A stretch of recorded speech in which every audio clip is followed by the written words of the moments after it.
Olá!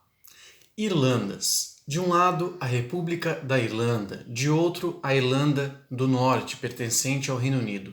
Qual a origem dessa divisão dentro de apenas uma ilha?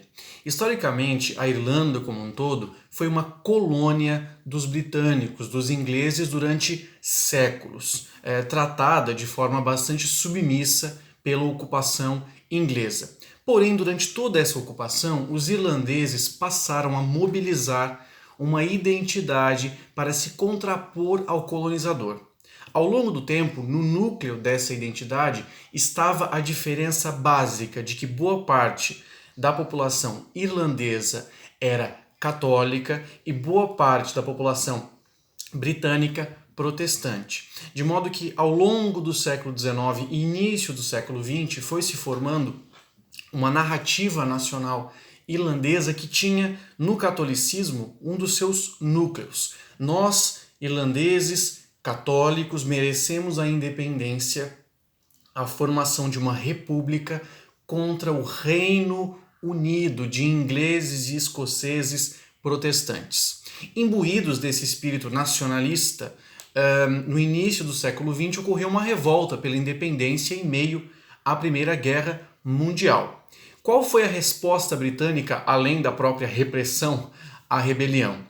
Uma concessão aos irlandeses. Haveria sim um processo lento de independência para uma parte da ilha da Irlanda. E qual foi o critério que os britânicos utilizaram?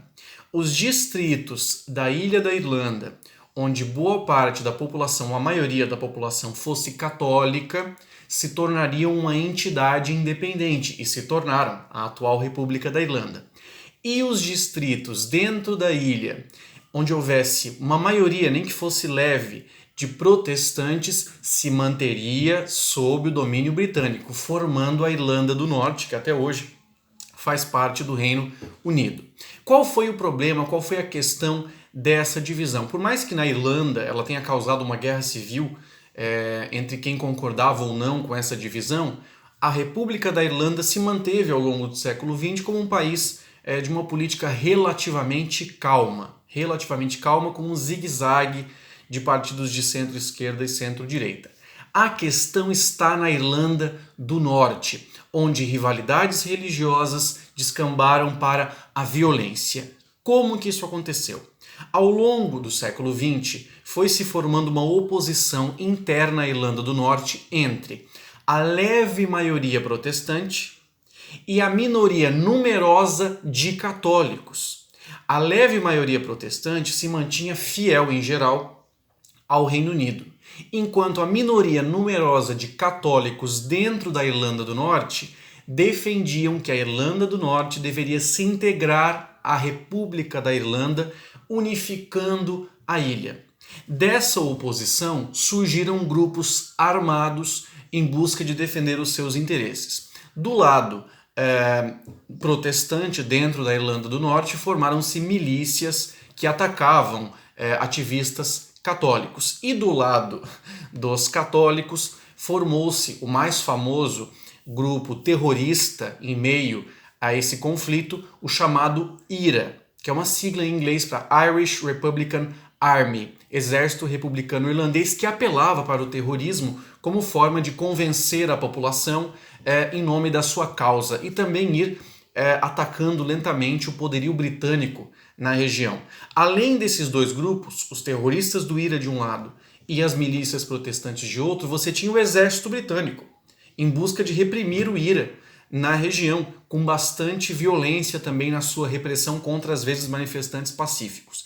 Como resultado dessa violência, entre os anos 60 e 90 do século XX, morreram mais ou menos 3.500 pessoas, na maioria civis, vítimas dos atentados terroristas do IRA ou da repressão sangrenta do exército britânico.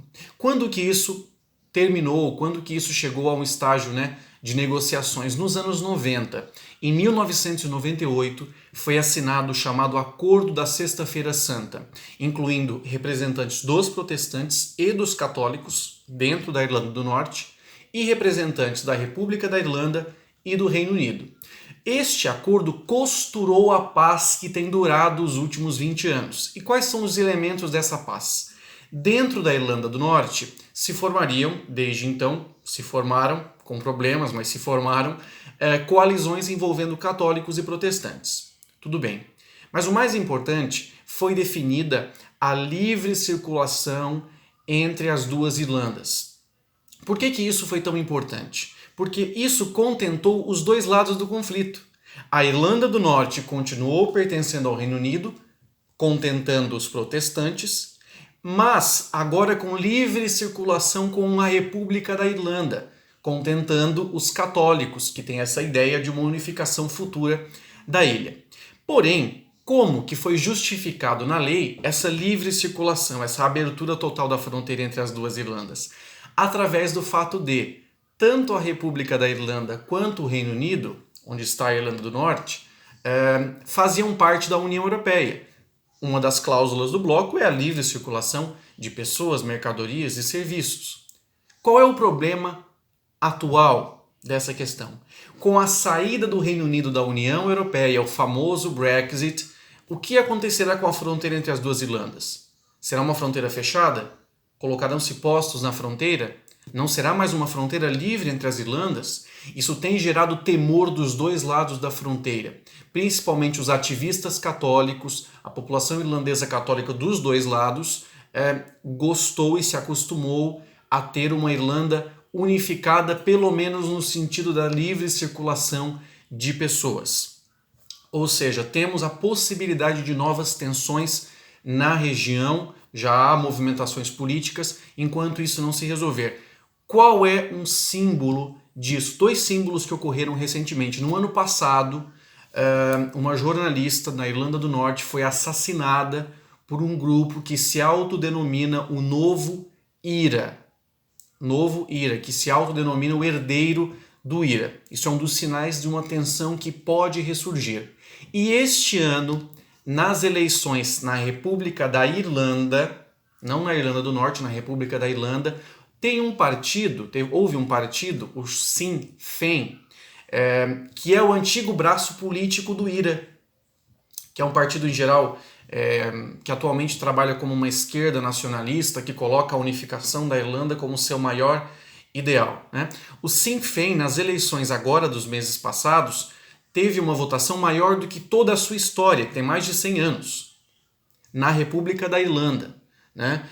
Não conseguiu formar um governo, pois os partidos de centro-direita e centro-esquerda que sempre comandaram o país conseguiram formar uma coalizão entre eles, mas o fato de essa esquerda populista, nacionalista, representada pelo Sinn Féin, tenha recebido tantos votos em um cenário de tensão que possa ressurgir, mostra que o Brexit, essa fantasia da direita populista britânica, está, no caso da Irlanda, favorecendo a esquerda populista irlandesa. Veremos se uma das repercussões do Brexit não será um novo capítulo de tensões na ilha da Irlanda. Obrigado.